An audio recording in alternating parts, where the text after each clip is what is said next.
സ്വർലോകനാടന്റെ നിത്യനാടാം ലോകം എന്നു ഞാൻ കാണുമാ നിത്യത. ഹായൻ പ്രേമമേ ഹാമേ ലോകമേ, ഹായൻ പ്രേമമേ ഹാമേ ലോകമേ എന്നു ഞാൻ കാണുമാ നിത്യത, എന്നു ഞാൻ കാണുമാ നിത്യത. Praise the Lord. ദൈവനാമത്തിന് മഹത്വമുണ്ടാകട്ടെ.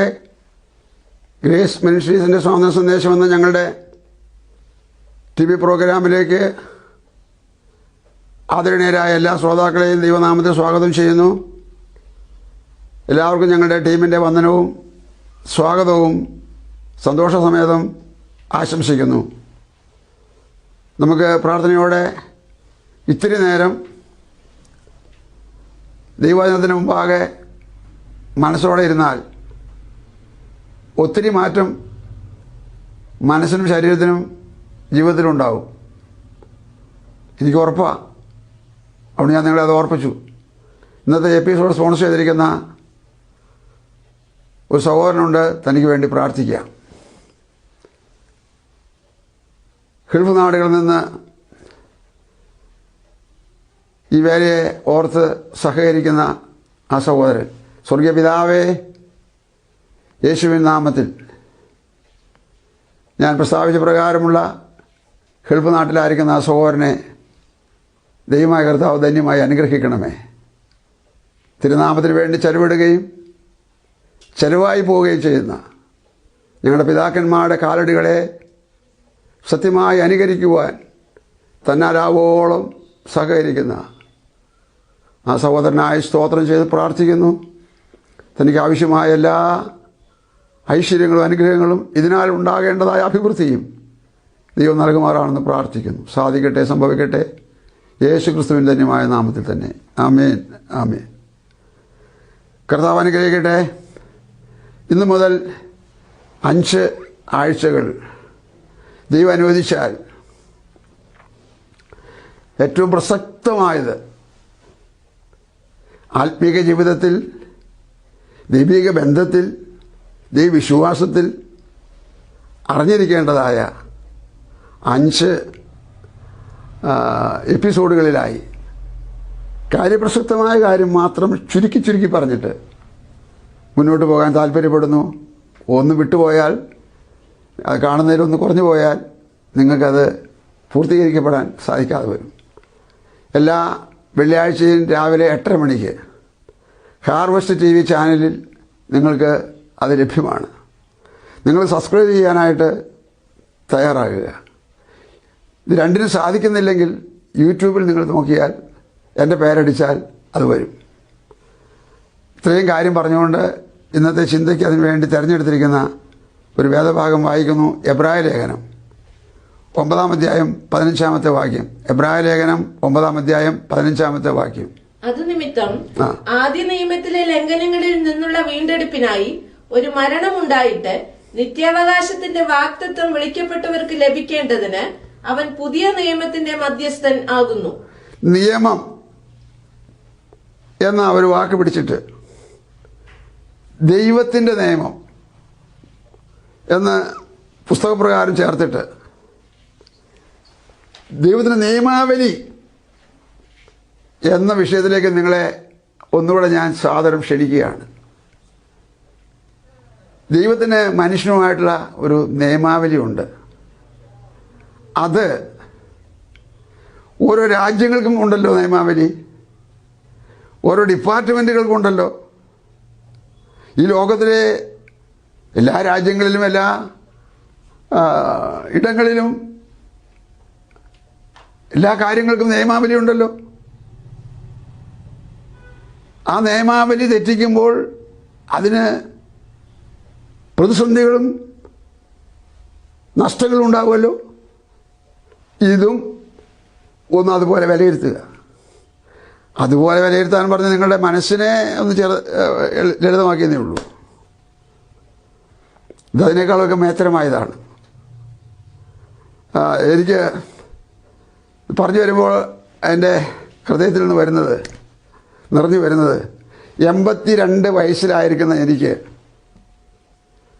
ഒരുപാട് ആത്മീയരെ, ഭക്തരെ, വിശ്വാസികളെ, ദൈവബോധമുള്ളവരെ, ദൈവത്തിൽ അന്വേഷിക്കുന്നവരെ, ആശ്രയിക്കുന്നവരെയൊക്കെ കണ്ടെത്താൻ സാധിച്ചിട്ടുള്ളതുകൊണ്ട് ഈ പാപങ്ങൾക്ക് കാര്യത്തിൻ്റെ നിജസ്ഥിതി പിടികിട്ടിട്ടില്ലല്ലോ.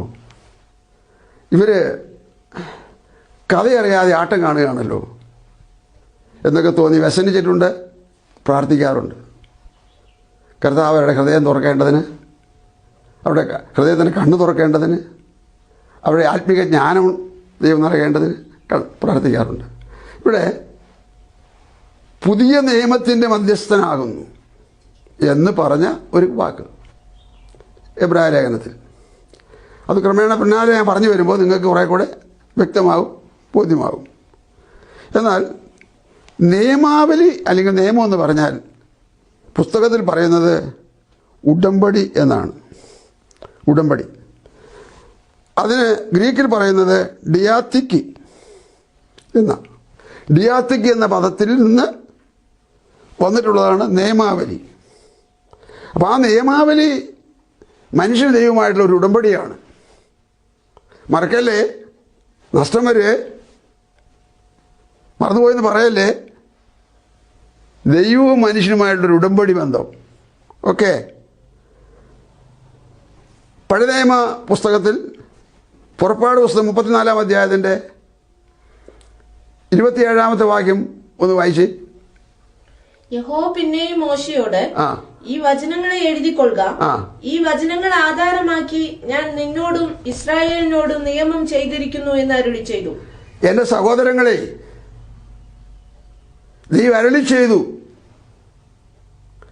മോശയോട് അരുളി ചെയ്തു. ഒരു മോശയോട് പറഞ്ഞാൽ ഞങ്ങൾക്ക് എന്താ വേണ്ടത്? നിങ്ങൾക്ക് തോന്നിയെന്ന് വരാം. അത് ഈ നിയമങ്ങളെ, ഈ വചനങ്ങളെ ആധാരമാക്കിയാണ് നിയമം ചെയ്യുന്നത്. അത് എഴുതിക്കൊള്ളുക. അതിനെഴുതുന്നത് പൊതുലോകത്തിന് വേണ്ടി, മറ്റു മനുഷ്യർക്ക് വേണ്ടി, മോശയുടെ കാലം കഴിയുമ്പോൾ അത് അറിയേണ്ടതിനും ഓർക്കേണ്ടതിനും പഠിക്കേണ്ടതിനും പാലിക്കേണ്ടതിനും വേണ്ടി എഴുതിക്കൊള്ളുക. അതിന്റെ 10-ാമത്തെ വാക്യം കൂടെ വായിച്ചേ.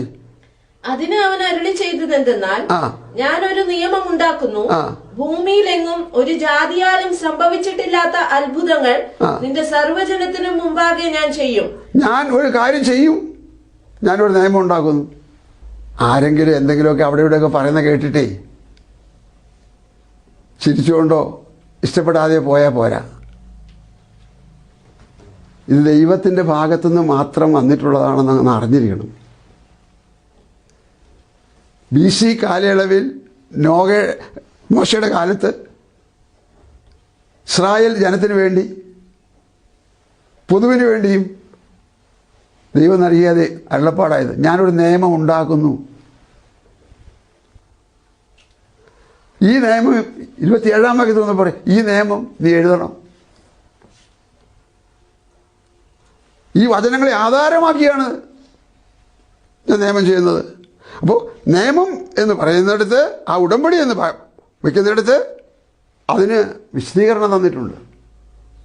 അതാണ് നിയമാവലി. അപ്പോൾ പഴയ നിയമകാലത്ത് അതുണ്ടായിരുന്നു, ക്രിസ്തുവിന് ശേഷമുള്ള കാലത്ത് അതുണ്ടായി. അതാണ് 9-ാം അധ്യായത്തിൽ നമ്മൾ വായിച്ചത്. 9-ാം അധ്യായത്തിലെ അത് ആദ്യത്തെ നിങ്ങൾ സ്ക്രീനിൽ കണ്ടു കാണും, കണ്ട രീതി സ്ക്രീനിൽ കാണും. അപ്പോൾ സ്ക്രീനിൽ കാണുന്നത് ഒരു പ്രാവശ്യം കണ്ടു, രണ്ടാമത്തെ പ്രാവശ്യം ഒന്നുകൂടി വായിപ്പിക്കുന്നത് എല്ലാവരും ഒന്നുകൂടി കേട്ടോട്ടെ എന്ന് വിചാരിച്ചിട്ടാണ്. ബൈബിൾ പത്രം വായിക്കുന്നത് പോലെ, അഥവാ മറ്റേതെങ്കിലും നോട്ടീസ് വായിക്കുന്നത് പോലെ, ഏതെങ്കിലും ബുക്ക് വായിക്കുന്നത് പോലെ വായിച്ചാൽ അതൊന്നും ഹൃദയത്തിൽ തട്ടുന്നില്ല. അതുകൊണ്ട് ഞങ്ങളെപ്പോഴുള്ള വ്യാഖ്യാനിക്കാൻ വേണ്ടി ദൈവം വിട്ടിരിക്കുന്നു. അതുകൊണ്ട് ഒന്നുകൂടെ വായിക്കുന്നു, വായിച്ചോട്ടെ. അത് നിമിത്തം ആദ്യ നിയമത്തിലെ ലംഘനങ്ങളിൽ നിന്നുള്ള വീണ്ടെടുപ്പിനായി, ആദ്യ നിയമം മോശയോട് പറഞ്ഞ നിയമം, ഒരു മരണമുണ്ടായിട്ട് നിത്യാവകാശത്തിന്റെ വാഗ്ദത്തം വിളിക്കപ്പെട്ടവർക്ക് ലഭിക്കേണ്ടതിന്, അവൻ പുതിയ നിയമത്തിന്റെ മധ്യസ്ഥനാകുന്നു. പുതിയ നിയമത്തിന്റെ മധ്യസ്ഥൻ. പഴയ നിയമം എന്ന് പറയുന്നത് ബൈബിളിലെ 39 പുസ്തകം തുടങ്ങുന്നിടത്ത് വായിക്കുന്നത് എങ്ങനെയാണ്? പഴയ നിയമം. അടുത്ത പുസ്തകമായ പുതിയ നിയമത്തിലെ മത്തായി എഴുതിയ സുവിശേഷത്തിൽ തുടങ്ങുന്നത് ഇങ്ങനെ പറഞ്ഞുകൊണ്ടാണ്: നമ്മുടെ കർത്താവും രക്ഷിതാവുമായുള്ള യേശു ക്രിസ്തുവിൻ്റെ പുതിയ നിയമം. ഈ വകഭേദത്തിൽ ഇതിനെ ഒന്ന് മനസ്സിലാക്കുവാൻ ക്രൈസ്തവ ലോകം തയ്യാറായെങ്കിൽ, അതിൻ്റെ തലപ്പത്തുള്ളവർ തയ്യാറായെങ്കിൽ എന്നോർത്ത് ആർത്തിയോടെ നിരന്തരം പ്രാർത്ഥിക്കുന്ന ഒരു പാവപ്പെട്ടവനാണ് ഞാൻ. കാരണം അവർക്ക് കാര്യം പിടി കിട്ടിയിട്ടില്ല എന്ന് പറഞ്ഞാൽ നിങ്ങൾക്ക് അസഹിഷ്ണുത വേണ്ട. അപ്പോസ്തലന്മാർ 11 പേര് നിലവിലുള്ളപ്പോൾ പൗലോസിനെ ദൈവം കൊണ്ടുവന്ന എന്തിനാണെന്നറിയാമോ? 2 ഭാഗവും പഠിച്ചവൻ. എങ്ങനെ പഠിച്ചത്? കേട്ടും കണ്ടും പഠിച്ചതല്ല, നന്നായി സെമിനാരി പഠിച്ചത്. ന്യായപ്രമാണത്തിലെ നീതി നിവർത്തിക്കുന്ന മനുഷ്യനായിരുന്നവൻ. പുതിയ നിയമത്തിൽ ചില വെളിപ്പാടുകളെ, ദർശനങ്ങളെ ഇവന് കൊടുത്താൽ ഭംഗിയായി കൈകാര്യം ചെയ്യുമെന്ന് മുന്നറിവുള്ള ദൈവം പിടിച്ചുകൊണ്ട് വന്നതാ. എന്ന പോലെ എല്ലാ നൂറ്റാണ്ടുകളിലും കാലഘട്ടങ്ങളിലും ഇങ്ങനെയുള്ള ആത്മീയ ദർശനങ്ങളെ, അതോ വെളിപ്പാടുകളെ കൊടുത്തുകൊണ്ട് ചിലരെ ഇവ നിർത്തിയിട്ടുണ്ട്. അത് ഓർക്കുക. അപ്പോൾ ഇവിടെ യേശുക്രിസ്തുവിനെ കുറിച്ച് പറഞ്ഞു, പുതിയ നിയമത്തിന് മധ്യസ്ഥനാകുന്നു. നമുക്കിത് അംഗീകരിക്കാൻ കഴിയുമോ? എനിക്കതിൽ ബലമായ സംശയമുണ്ട്. ഞാൻ കണ്ടവരൊന്നും ഇത് അംഗീകരിച്ചിട്ടില്ല. അവരിങ്ങനെ പാടും പ്രാർത്ഥിക്കും. അവർ താല്പര്യമുള്ളവർ, അവസരമുള്ളവരൊക്കെ ബൈബിൾ ഒന്ന് വായിക്കും. ഒരിക്കൽ എന്നോട് ഒരാൾ, അമ്മയുടെ ഭാഷയിലുണ്ട്, അപ്പച്ചൻ്റെയും ഭാഷയിലുണ്ട്, ചെറുപ്പക്കാരുടെ ഭാഷയിലുണ്ട്, മലയാളത്തുകാർക്കുണ്ട്, ഇംഗ്ലീഷുകാർക്കുണ്ട്, ഹിന്ദിക്കാർക്കുണ്ട്, തമിഴുകാർക്കുണ്ട്. ലോകത്തിൽ ലിപിയുള്ള ഭാഷ ഏതൊക്കെ ഉണ്ട്? അതിലെല്ലാം ഉണ്ട്. എന്തിനാ? ആരാ? ഇതിൻ്റെ രചന പരിശുദ്ധാത്മാവിലാണ്. പരിശുദ്ധാത്മാവ് ചെയ്ത രചനയിൽ നിന്ന് പുറത്തു വന്ന സുഹൃതം, ഹിപ്റ്റ്, ദാനം, നന്മ, അനുഗ്രഹം, ഐശ്വര്യമാണ് ബൈബിൾ. വേറെ ആരും വായിക്കരുതെന്ന് അതിനകത്ത് വിലക്കില്ല. ഏതൊരാൾക്കും വായിക്കാം. വായിക്കുകയും പ്രാർത്ഥിക്കുകയും ചെയ്താൽ മതി. സത്യം ദൈവം വെളിപ്പെടുത്തി കൊടുക്കും. ഇതില്ലേ, ബാക്കി നമുക്ക് പിന്നെ കാണാം. അപ്പോൾ നമ്മൾ പറഞ്ഞു വന്നത്, പഴയ നിയമത്തിൽ എന്ന് പറഞ്ഞാൽ സീനായി മലയിൽ വെച്ച് മോശയ്ക്ക് ഇസ്രായേലിന് വേണ്ടി നിയമം കൊടുത്തു. അത് നിഴല്. സഹീയോൻ മാളികയിൽ വെച്ച് യേശുക്രിസ്തു തൻ്റെ ശിഷ്യന്മാർക്ക് നിയമം കൊടുത്തു. അത് പൊരുള്. ആ പൊരുളിൻ്റെ മധ്യസ്ഥനാണ് യേശു. എന്താ മധ്യസ്ഥൻ്റെ ആവശ്യം?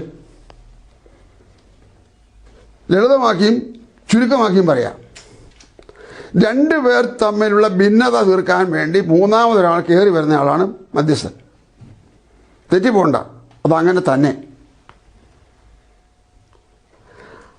അങ്ങനെയുള്ള ഈ മധ്യസ്ഥൻ 2 പേർക്കും സമ്മതനായിരിക്കണം. അല്ലെങ്കിൽ ആരെങ്കിലും ഭക്ഷണം പിടിച്ചെന്ന് പറഞ്ഞാലോ?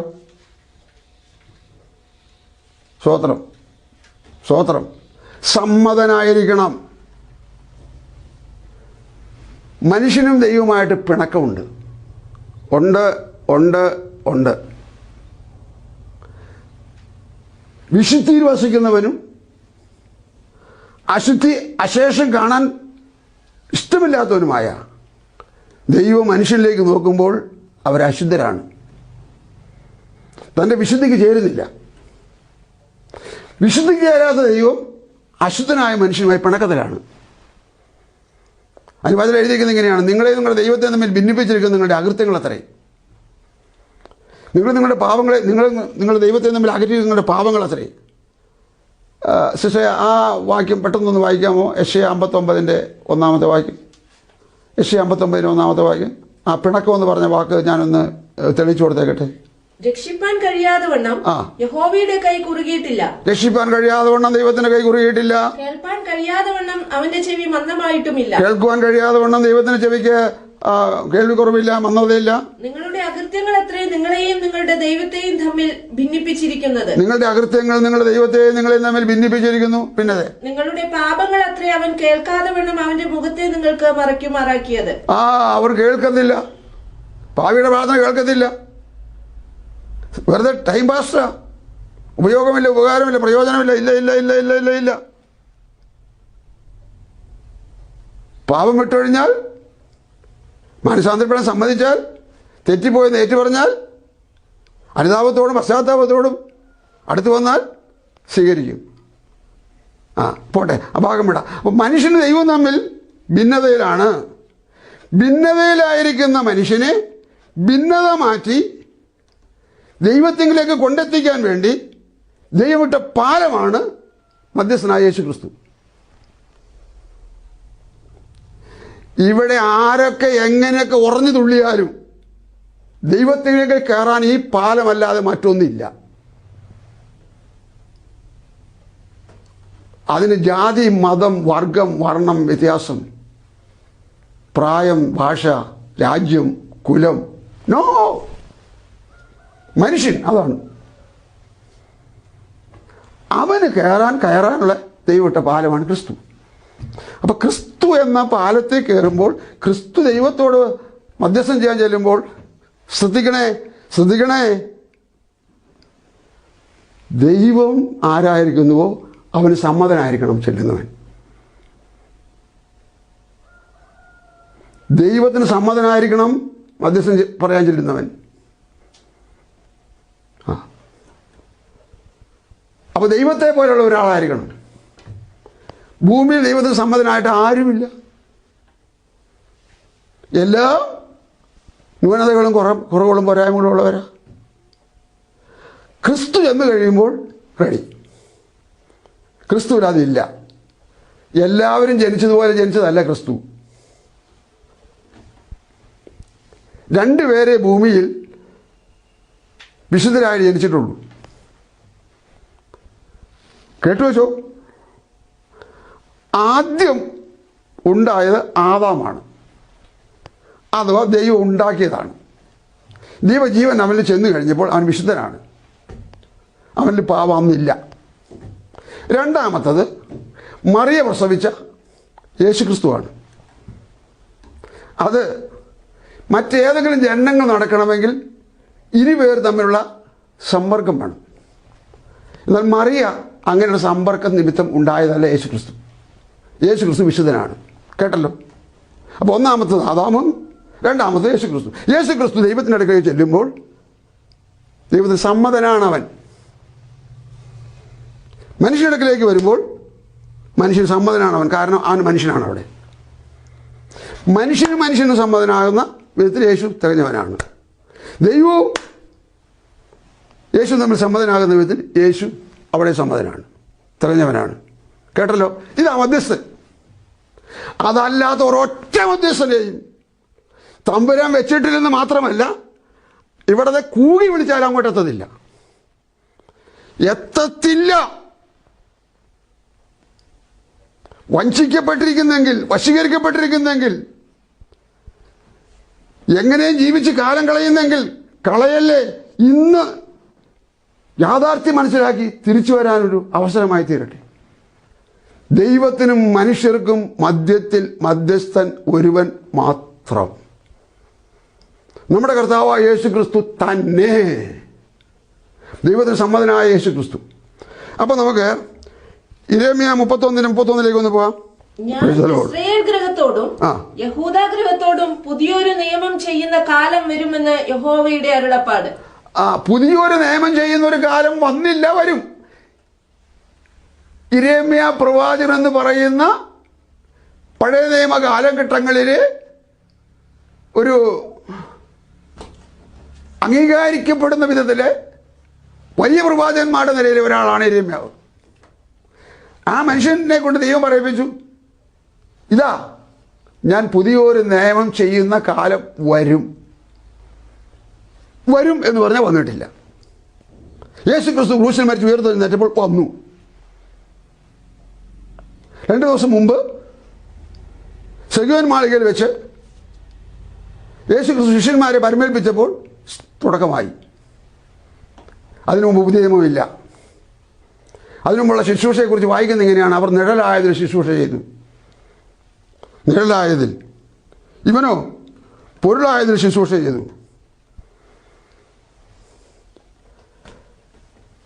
ഈ പ്രപഞ്ചം നോക്കി ചന്ദ്രനിൽ പോയി പാർക്കാമെന്നും മറ്റേതെങ്കിലും ഗ്രഹങ്ങളിൽ പോയി പാർക്കാമെന്നും ഇവിടെ ഏറിയ കാലം കഴിഞ്ഞുകൂടാമെന്നും വിചാരിച്ച് തട്ടിക്കൂട്ടി തൊരുക്കൂട്ടി എങ്ങനെയും ഉണ്ടാക്കി വെച്ച് മുന്നോട്ട് പോകാമെന്ന് വിചാരിക്കണ്ട. നീളത്തില്ല, ഇനി സമയം അധികം നീക്കത്തില്ല. എന്നോടൊരാൾ പറഞ്ഞു, കുറേ കാലങ്ങളായി ഞങ്ങൾ കേട്ടു തുടങ്ങിയിട്ട് നിങ്ങളുടെ യേശു വരുമെന്ന് ഇതുവരെ വന്നില്ലല്ലോ. നീ വന്നാൽ ഇങ്ങനെ എന്താ ഗുണം? ഇങ്ങേര് പാപിയാ. പാപിക്ക് എന്നാ ഗുണം യേശു വന്ന? പാപിക്ക് ന്യായവിധിയുടെ കാഠിന്യം വർദ്ധിച്ചെന്നല്ലാതെ. അപ്പോൾ എല്ലാവരുടെയും മനസ്സിൽ കിടക്കുന്നത് ഇങ്ങനെയാണ്. ഇവന്മാരെന്ത് പറയുന്നുണ്ട്? ഇതവരെ വയറ്റി പഴപ്പേണ്ട കാര്യമാണ്. ഞങ്ങളുടെ വയറ്റി പഴപ്പനി ഒരു തൊഴിലില്ലാഞ്ഞിട്ട് ഇറങ്ങിയിരിക്കുന്ന, ഒരു പണിയില്ലാഞ്ഞിട്ട്. എൻ്റെ സുഹൃത്തെ, മത്തങ്ങ പോലത്തെ തലയുണ്ടെങ്കിലും കടലക്ക പോലത്തെ മനസ്സല്ലേ കയ്യിലുള്ളത്. അതാ അതിൻ്റെയൊക്കെ പ്രശ്നം. 2 തെളിവേ ഞങ്ങൾക്ക് വെക്കാനുള്ളൂ. ഒന്ന്, നിങ്ങൾ പറയുന്നത് ദൈവത്തിൻ്റെ തിരുവെഴുത്ത് പ്രകാരം ശരിയാണോ എന്ന് പരിശോധിച്ച് നോക്കുക. 2, നിങ്ങളുടെ ജീവിതവുമായി തട്ടിച്ച് നോക്കുക. അപ്പോൾ അത് വിടാം നമുക്ക്. അപ്പോൾ ഇവിടെ വരും എന്ന് പറഞ്ഞു. മത്തായി എഴുതിയ സുവിശേഷം 26-28 വായിച്ച്. ഇത് അനേകർക്ക് വേണ്ടി പാപമോചനത്തിനായി ചൊരിയുന്ന പുതിയ നിയമത്തിനുള്ള എന്റെ രക്തം. പുതിയ നിയമത്തിനുള്ള എന്റെ രക്തം. രക്തം ചൊരിയണം. ഇസ്രായേലിന് പാപമോചനത്തിന് കാളക്കിടാവിനെ രക്തം ചൊരിയണം. ആട്ടിൻകുട്ടിയെ രക്തം ചൊരിയണം. ഇവിടെ പറഞ്ഞു രക്തം, പുതിയ നിയമത്തിൻ്റെ രക്തം. യേശുവിൻ്റെ രക്തം പുതിയ നിയമത്തിൻ്റെ രക്തം. യേശുവിൻ്റെ രക്തം പുണ്യാക രക്തം. യേശുവിൻ്റെ രക്തം പരിഹാര രക്തം. യേശുവിൻ്റെ രക്തം ദൈവത്തിലേക്ക് മനുഷ്യനെ വലിച്ചെടുപ്പിക്കാനുള്ള ഏക മാർഗമായ ചാനൽ. ആ രക്തപ്പുഴയിലിറങ്ങി കുളിച്ചു കയറുക. ഓക്കെ, അതൊക്കെ നിങ്ങൾക്ക് പിന്നീട് ചിന്തിച്ചാൽ മനസ്സിലാകുന്ന കാര്യമാണ്. ഞാനൊരു ഉദാഹരണം പറഞ്ഞ് വേഗം അവസാനിപ്പിക്കട്ടെ. ആ ഉദാഹരണം നമ്മുടെ ഭക്തി ജീവിതത്തെക്കുറിച്ചുള്ള ഒരു ഉദാഹരണമാണ്. ഭക്തി ജീവിതം, ആത്മിക ജീവിതം. നമ്മൾ കാണുന്ന കേൾക്കുന്നതൊക്കെ ആത്മീകമാണ്, ഭക്തിയാണെന്നൊക്കെ നമ്മൾ വിചാരിക്കും. അതൊക്കെ ഇരിക്കട്ടെ. അപ്പോസ്തലപ്രവൃത്തി 10-ാം അധ്യായത്തിൻ്റെ 1 മുതൽ 5 വരെ സ്ലോവിൽ നിർത്തി അങ്ങ് വായിച്ചാൽ മതി. കൈസരിയിൽ ഇത്താലിക്ക എന്ന പട്ടാളത്തിൽ കൊർന്നല്യോസ് എന്ന പേരുള്ള ഒരു ശതാധിപൻ ഉണ്ടായിരുന്നു. പട്ടാളത്തിൽ 100 പേരുടെ അധിപനായ ഒരാളുണ്ടായിരുന്നു. അദ്ദേഹത്തിന്റെ പേര് കൊർന്നല്യോസ് എന്നായിരുന്നു. അവൻ ഭക്തനും തന്റെ സകല ഗൃഹത്തോടും കൂടെ ദൈവത്തെ ഭയപ്പെടുന്നവനുമായി ജനത്തിന് വളരെ ധർമ്മം കൊടുത്തും എപ്പോഴും ദൈവത്തോട് പ്രാർത്ഥിച്ചും പോന്നു. അവനെ പകൽ ഏകദേശം 9-ാം മണി നേരത്ത് ഒരു ദർശനത്തിൽ ഒരു ദൈവദൂതൻ തന്റെ അടുക്കൽ അകത്ത് വരുന്നത് സ്പഷ്ടമായി കണ്ടു. കൊർന്നല്യോസേ എന്ന് തന്നോട് പറയുന്നതും കേട്ടു. അവൻ അവനെ ഉറ്റുനോക്കി ഭയപരവശനായി, എന്താകുന്നു കർത്താവേ എന്ന് ചോദിച്ചു. അവൻ അവനോട്, നിന്റെ പ്രാർത്ഥനയും ധർമ്മവും ദൈവത്തിന്റെ മുമ്പിൽ എത്തിയിരിക്കുന്നു. ഇപ്പോൾ യോപ്പയിലേക്ക് ആളയച്ച് പത്രോസ് എന്ന് മറുപേരുള്ള ശീമോനെ വരുത്തുക. മതി. നോക്കുക, പ്രാർത്ഥന അങ്ങോട്ട് വന്നിരിക്കുന്നു. നീ ഇവിടെ ചെയ്ത സൽപ്രവൃത്തികൾ അവിടെ എത്തിയിട്ടുണ്ട്. അതാണ് ധർമ്മം. നീ എപ്പോഴും പ്രാർത്ഥിക്കുന്നവനാണ്. അങ്ങനെ ഒരുപാട് ഭക്തി ജീവിതത്തിൻ്റെ സാക്ഷിയാണ്. പട്ടാളി കമാൻഡറായിരിക്കുന്നയാൾ പ്രാർത്ഥിക്കുമോ? ഇവിടുത്തെ സാധാരണക്കാർ പ്രാർത്ഥിക്കുന്നില്ലെങ്കിലും അവരൊക്കെ പ്രാർത്ഥിക്കും. അവരിങ്ങനെ പ്രാർത്ഥിക്കുന്നു എന്ന കാര്യമൊക്കെ റെക്കോർഡ് ചെയ്തുകൊണ്ട് പ്രസിദ്ധീകരിക്കുന്നൊന്നും ഉണ്ടാവില്ല.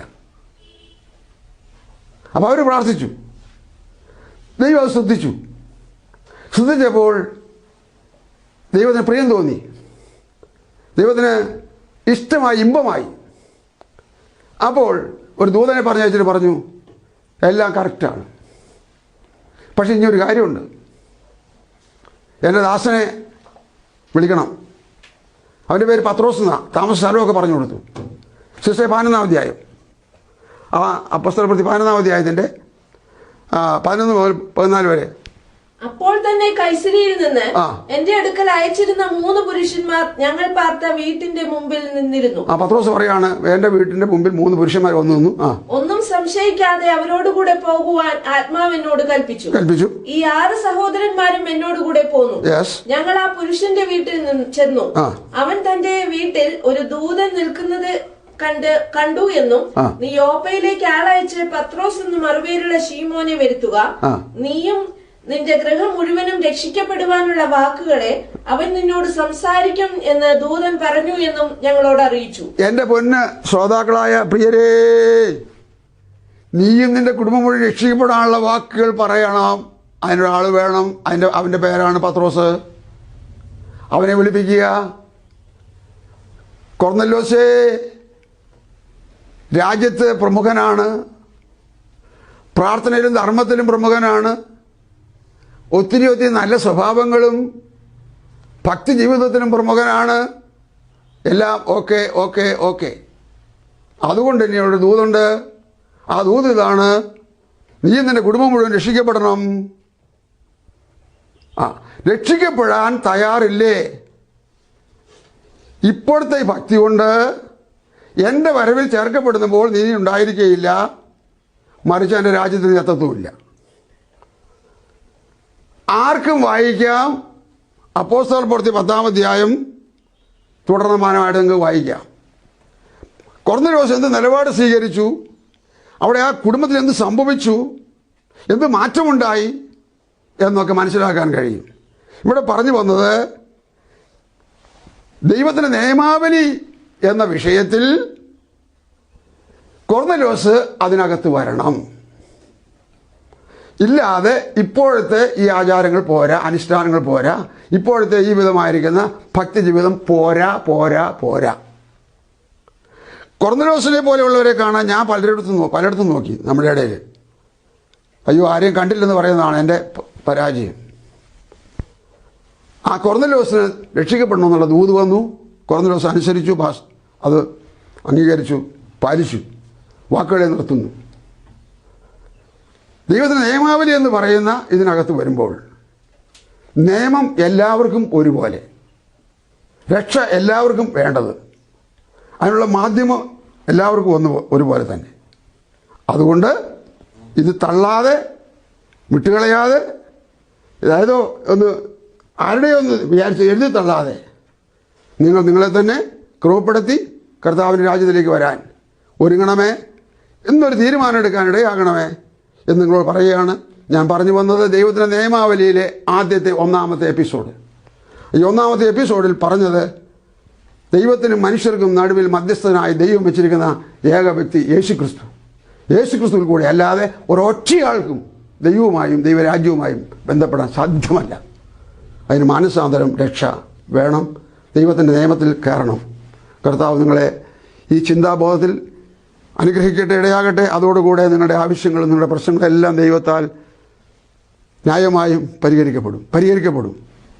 പ്രാർത്ഥിക്കാം. സ്വർഗീയ പിതാവേ, യേശുവിൻ നാമത്തിൽ ഇന്ന് ഈ വചനം കേട്ടവരായ എല്ലാ ശ്രോതാക്കളെയും വ്യക്തികളായി, കുടുംബങ്ങളായി, സമൂഹമായി, മതപരമായി അവരെ ആകർഷിക്കണമേ, അനുഗ്രഹിക്കണമേ, അവരെ സഹായിക്കണമേ. അകൃത്യങ്ങൾ നിന്നിരിക്കുന്നതിനാൽ നിങ്ങൾ അനുഗ്രഹിക്കപ്പെട്ടിരിക്കുന്നു എന്നുള്ള വചനം നിവൃത്തിയാക്കണമേ. പിതാവിൻ്റെ പുത്രൻ്റെ പരിശുദ്ധാത്മാവിൻ്റെ നാമം ചൊല്ലി ഈ ശ്രോതാക്കളെല്ലാവരെയും ഞാൻ അനുഗ്രഹിച്ച് പ്രാർത്ഥിക്കുന്നു. എന്നെ കേട്ട ദൈവത്തിന് നന്ദി പറയുന്നു. വിശുദ്ധ ജനത്തെ ചേർക്കാൻ രണ്ടാമതും വേഗം വരുന്ന യേശുക്രിസ്തുവിന്റെ ധന്യമായ നാമത്തിൽ തന്നെ. ആമേൻ, ആമേൻ. God bless U.